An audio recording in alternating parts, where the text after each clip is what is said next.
Propos, c'est le rendez-vous bimensuel qui partage et décrypte l'actualité réglementaire autour de l'efficacité énergétique et des C2E.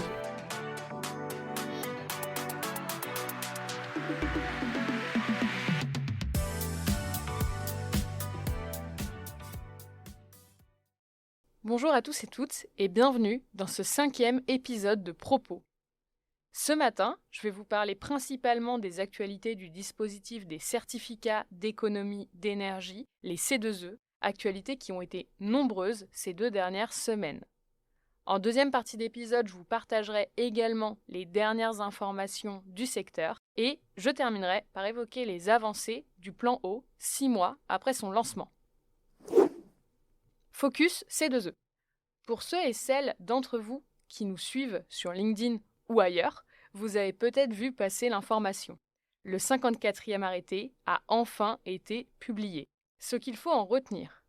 L'arrêté modifie 20 opérations standardisées, 20 fiches C2E dans notre jargon. La majorité des modifications s'appliquent aux opérations engagées à compter du 1er janvier 2024. Seules les modifications des opérations TH 160, TH 161, TH 146, TH 155 et UT 121 pour les travaux d'isolation de points singuliers ou de calorifugage sont d'ores et déjà applicables à toute nouvelle opération engagée. Ça veut dire qu'en dehors de ces fiches, toutes les modifications s'appliquent aux opérations engagées à compter du 1er janvier et donc les opérations qui seront engagées d'ici la fin de l'année pourront bénéficier des fiches actuelles non modifiées.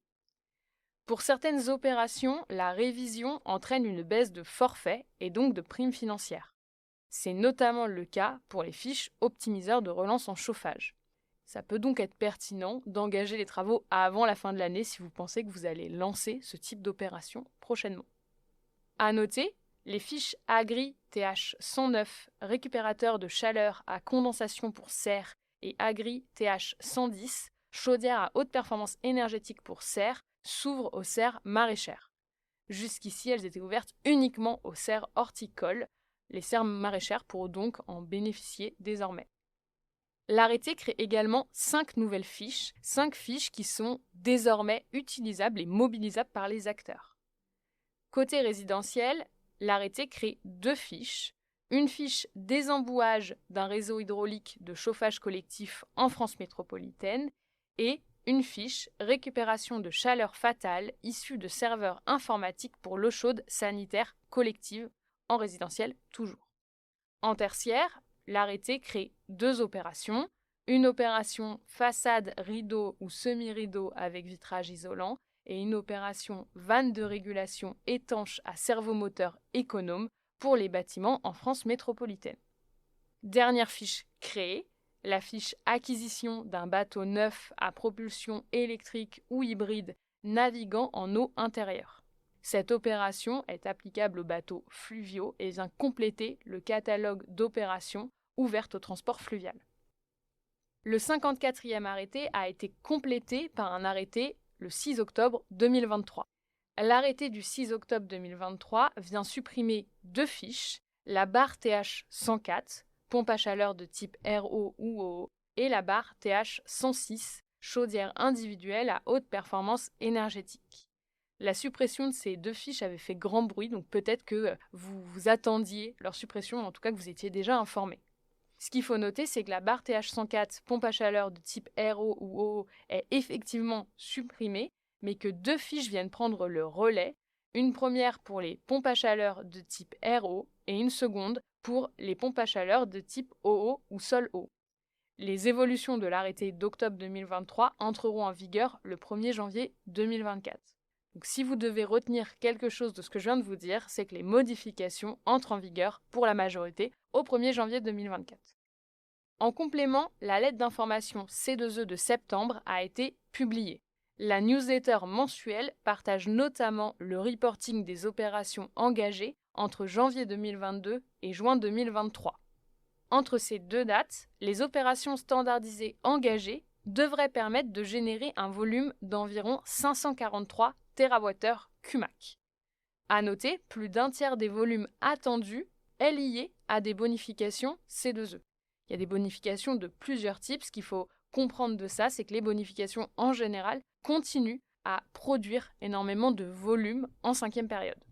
Les principales opérations C2E engagées en 5e période sont la barre TH104, la fameuse fiche qui va être abrogée et qui représente à date plus de 28% des volumes, la barre TH164 qui permet d'accompagner le financement de rénovation globale de maisons individuelles qui représente plus de 8% des volumes, la barre EN101 qui valorise l'isolation de combles ou de toitures en résidentiel et qui reste dans le podium avec 5,6% des montants totaux de C2E engagés, les fiches calorifugage en tertiaire et en résidentiel qui représentent à elles deux 10% des volumes et qui sont modifiées, et la fiche isolation de murs en résidentiel qui représente près de 5% des volumes.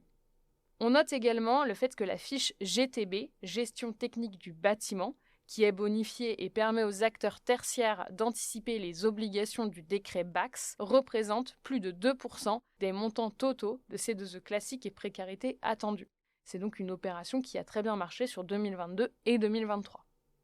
Pour toutes les actualités autour du C2E, vous pouvez retrouver dans les ressources de l'épisode les articles qu'on a rédigés qui permettent d'aller plus loin et d'avoir une trace écrite de ce que je vous raconte.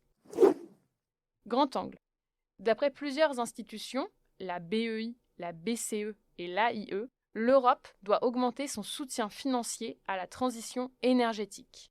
D'après leur conférence commune, l'Europe doit augmenter le budget annuel alloué à l'électrification de l'industrie, des bâtiments et des transports, ainsi que les budgets alloués aux réseaux et carburants à faible émission.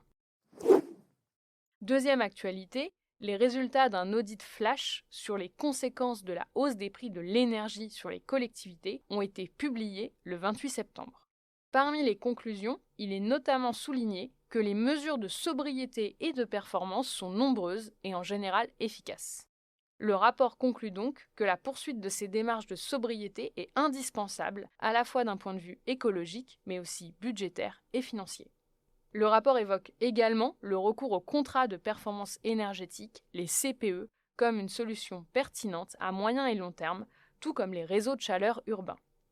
Concernant la sobriété, GRT et Terega ont également plaidé en faveur du maintien des mesures de sobriété indispensables à l'équilibre du système gazier cet hiver.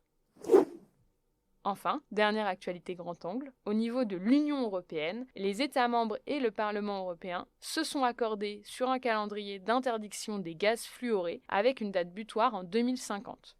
L'accord est parvenu le 5 octobre pour encadrer l'utilisation de gaz fluorés, notamment dans les pompes à chaleur et les appareils de commutation électrique. Pour finir, il m'a semblé pertinent de vous partager le point d'avancement sur le plan eau qui avait été annoncé il y a 6 mois. Bien que le podcast soit dédié à l'efficacité énergétique, la réduction des consommations d'eau est également un enjeu majeur. Économie d'eau et économie d'énergie peuvent également être liées. Ça nous semble donc pertinent de ne pas l'oublier dans cet épisode. Donc pour rappel, le plan eau, c'est 53 mesures annoncées il y a 6 mois. D'après le bilan fait par le ministère il y a quelques jours, 12 mesures sont finalisées, 31 mesures sont initiées. Parmi les avancées, nous retenons le fait que 4 filières industrielles majeures, la chimie et matériaux, les mines et métallurgies, le bois, les industries électroniques, se sont mobilisées pour être en capacité d'approuver leur plan de sobriété hydrique d'ici fin octobre. Et les 15 autres filières travaillent à l'élaboration de leur plan qui devrait être approuvé d'ici fin 2023. Deuxième avancée, le lancement du défi sobriété moins 10% d'eau lancé par la secrétaire d'État chargée de la biodiversité et Amorce pour encourager les collectivités à réduire de 10% les prélèvements en eau relatifs à leur patrimoine et services publics dès 2025. Troisième avancée, sur les 1000 projets de valorisation des eaux non conventionnelles visés sur l'ensemble du territoire d'ici 2027, 419 projets de réutilisation d'eau usée traitée ont été identifiés par le ministère. 136 projets sont d'ores et déjà en service, 88 sont en cours d'instruction et environ 200 projets sont encore à l'étude. Les premières évolutions réglementaires pour faciliter cette utilisation ont eu lieu avec le décret du 29 août 2023. Plusieurs autres textes devraient également paraître, notamment un texte propre à l'industrie agroalimentaire qui est fortement attendu par les acteurs. Dernière avancée qu'on voulait vous partager, l'augmentation effective du budget des agences de l'eau et de leurs effectifs, ainsi que la reconduction du fonds vert pour 2024, afin d'aider les différents acteurs, et notamment les collectivités, à atteindre leurs objectifs d'économie d'eau et plus globalement de transition écologique. J'espère que cet épisode vous a plu et je vous souhaite une très belle journée. À bientôt sur Propos.